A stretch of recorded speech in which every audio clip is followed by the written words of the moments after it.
Shalom, je suis la chantre Élisée de l'Assemblée des rachetés de l'Éternel. J'espère que vous portez bien par la grâce de Dieu. En tout cas, moi, je suis ravie de vous retrouver aujourd'hui pour que nous puissions nous exhorter à travers notre manne quotidienne. Et aujourd'hui, par la grâce du Seigneur, nous allons échanger autour de la parabole du juge inique qui se trouve dans le livre de Luc au chapitre 18, du verset 1 au verset 8. Je lis au nom du Seigneur Jésus-Christ. Jésus leur adressa une parabole pour montrer qu'il faut toujours prier et ne point se relâcher.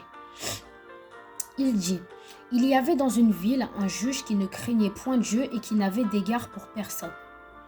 Il y avait aussi dans cette ville une veuve qui venait lui dire, « Fais-moi justice de ma partie adverse. » Pendant longtemps, il refusa. Mais ensuite, il dit en lui-même, « Quoique je ne craigne point Dieu et que je n'ai d'égard pour personne, néanmoins, parce que cette veuve m'importune, je lui ferai justice, afin qu'elle ne vienne pas sans cesse me rompre la tête. » Le Seigneur ajouta, « Entendez ce que dit le juge inique. Et Dieu ne fera-t-il pas justice à ses élus qui crient à lui jour et nuit, et tardera-t-il à leur égard? Je vous le dis, il leur fera promptement justice. Mais quand le Fils de l'homme viendra, trouvera-t-il la foi sur terre? Amen. Ce passage nous enseigne vraiment, à mon sens, sur la manière dont nous devons procéder dans nos prières. Parce que, en fait, moi, ce que je comprends, c'est que déjà au premier verset, là, clairement, le Seigneur Jésus nous dit exactement quelle est la leçon à tirer de cette parabole. C'est qu'on sait que là, nous devons prier avec persévérance. Parce qu'il est dit, Jésus leur adressa une parabole pour montrer qu'il faut toujours prier et ne point se relâcher. Donc là, il est clairement question de prier avec persévérance. Au verset 4, il est dit « Pendant longtemps, il refusa, mais ensuite, il dit en lui-même « Quoique je ne craigne point Dieu et que je n'ai d'égard pour personne, néanmoins, parce que cette veuve m'importune, je lui ferai justice afin qu'elle ne vienne pas sans cesse me rompre la tête. » Donc là, clairement, le juge inique sait que cette veuve n'avait aucunement l'intention de le laisser en paix tant qu'elle n'avait pas obtenu ce qu'elle voulait.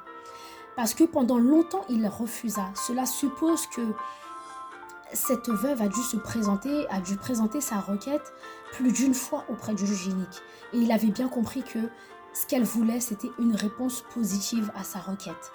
Et comme il a vu qu'il n'avait pas de paix, ce qu'il a fait, c'est qu'il lui a donné gain de cause. Cette veuve a obtenu ce qu'elle voulait parce qu'elle s'est montrée persévérante dans ses requêtes. Elle n'a pas essayé une fois, ni deux fois, ni trois fois. Sans doute, elle a dû, je ne sais pas combien de fois elle a dû présenter sa requête, mais ce qui est sûr, c'est qu'elle a dû se montrer persévérante pour que le juge inique lui accorde ce qu'elle souhaitait. Et je pense que c'est un bon exemple que nous devons prendre. C'est pas au bout d'une prière non réalisée que nous devons nous arrêter. C'est que nous devons nous montrer persévérants. Nous devons nous montrer persévérants. La persévérance, c'est un trait de caractère qui est très important, même pour gagner le royaume des cieux. Nous devons nous montrer persévérants dans nos prières. Nous devons nous montrer persévérants dans notre marche, quelles que soient les difficultés. Parce qu'il est dit dans la parole, dans le livre de Matthieu, que ce sont ceux qui persévéreront jusqu'au bout qui verront son royaume. Donc c'est vraiment important en tant qu'enfants de Dieu que nous puissions nous montrer persévérants dans notre foi et que nous n'abandonnions pas à la première difficulté. Ça me fait penser également à la femme qui avait la perte de sang pendant 12 ans. Si elle ne s'était pas montrée persévérante, parce qu'elle a attendu 12 ans avant d'avoir son miracle, mais c'est pas pour autant qu'elle a laissé tomber. Quand elle a entendu parler du Seigneur Jésus-Christ, malgré qu'elle était à bout de force, elle a choisi d'aller à sa rencontre.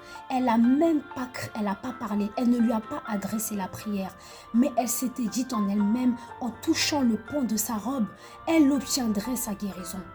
Et c'est ce qui s'est passé. Ce qui a touché le Seigneur Jésus-Christ, c'est pas le fait qu'elle ait touché le pan de sa robe, parce que la Bible nous dit qu'il y avait une foule autour d'elle.